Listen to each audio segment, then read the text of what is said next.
Assalamualaikum Dunsana.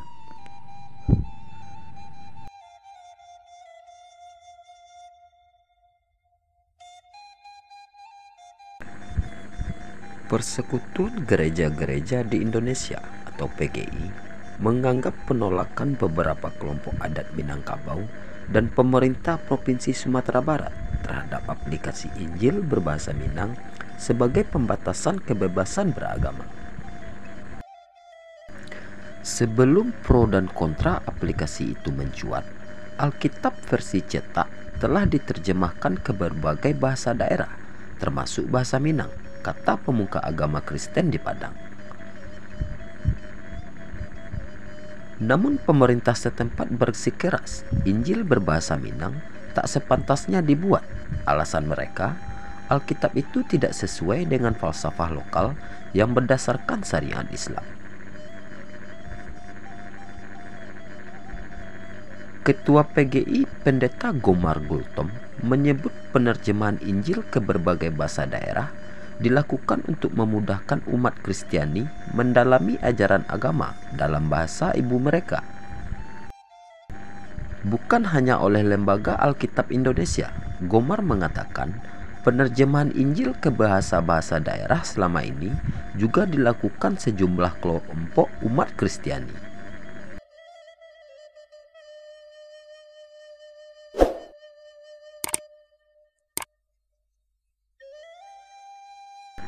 Bahasa menurut Gomar semestinya tidak diklaim milik umat agama tertentu.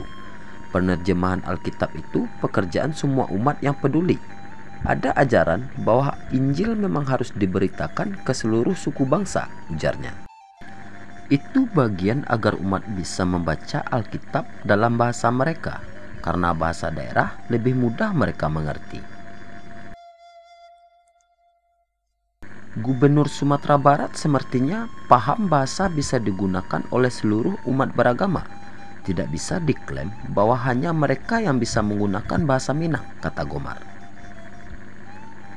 Aplikasi Injil berbahasa Minang yang ditolak Pemprov Sumatera Barat dan komunitas adat lokal muncul di layanan distribusi digital Google Play Store. Melalui surat resmi Gubernur Sumbar saat itu, Irwan Prayitno, meminta Kementerian Komunikasi dan Informatika menghapus aplikasi itu. Aplikasi itu sangat bertolak belakang dengan adat dan budaya masyarakat Minangkabau yang memiliki falsafah adat Basandi Syarak, Syarak Basandi Kitabullah. Demikian petikan surat Irwan tersebut.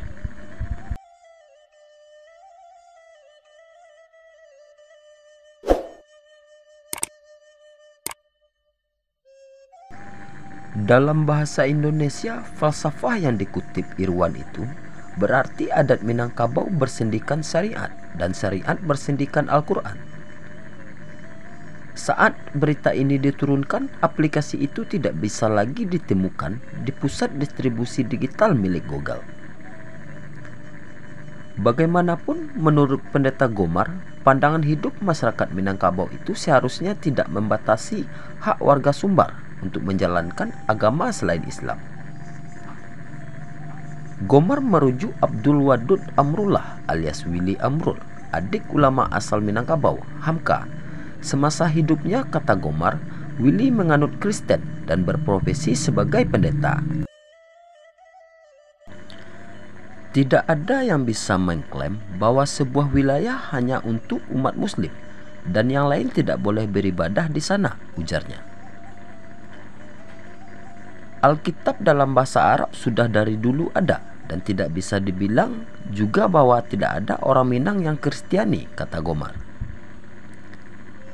Merujuk data Kementerian Agama tahun 2018, dari total 5,4 juta penduduk di Sumbar, sebanyak 57,827 orang diantaranya mereka menganut Kristen dan 43.556 jiwa memeluk Katolik.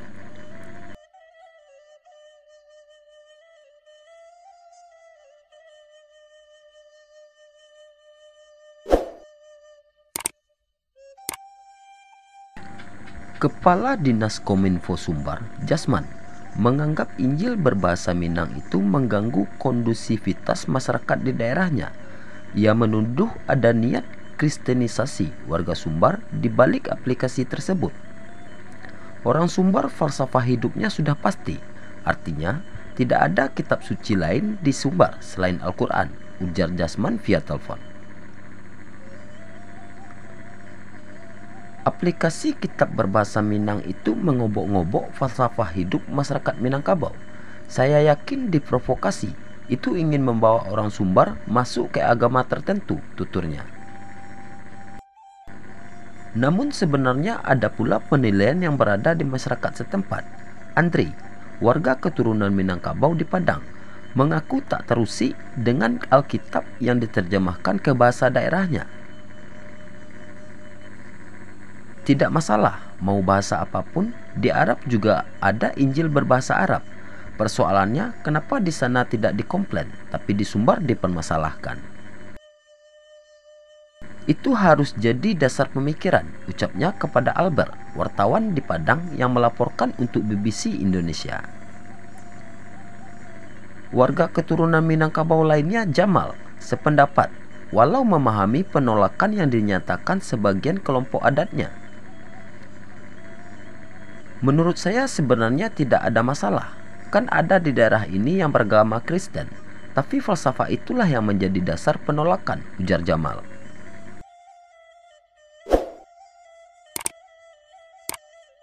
Adapun sejumlah umat Kristiani di Sumbar menolak mengomentari pro dan kontra ini. Sementara itu pendeta GPIB Efrata di Padang, Julianus Yermias Kaimare, mengaku heran aplikasi Injil berbahasa Minang menjadi kontroversi. Alasannya, kata dia, Injil berbahasa Minang versi cetak selama ini tidak pernah dipersoalkan. Julianus menilai tudingan kristenisasi berlebihan. Ia berkata, Alkitab yang diterjemahkan ke dalam bahasa daerah selama ini hanya digunakan di kalangan umat Kristiani. Ada saja orang Minangkabau yang Kristen. Ketika Alkitab diterjemahkan ke bahasa Minang, tujuannya kan untuk mereka, bukan untuk mengkristenkan umat Islam, tuturnya. Alkitab berbahasa Minang kan sebenarnya sudah cukup lama. Apakah sekarang ini dipersoalkan untuk komoditas politik? Saya tidak tahu, kata Julianus.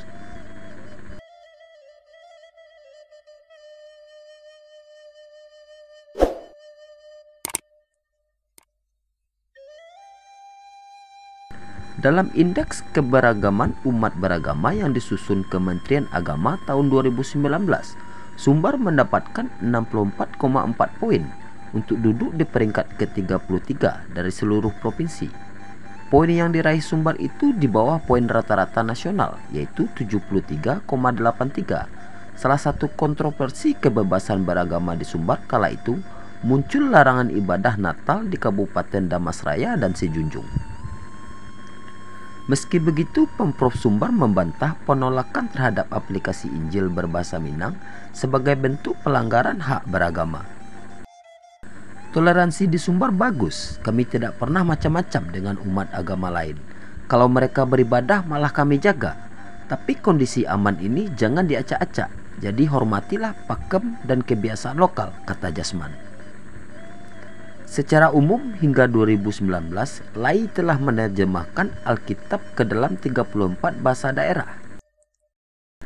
Jadi bagaimana pendapat Dusana tentang penerjemahan Injil ke bahasa Minang ini? Apakah wajar atau tidak?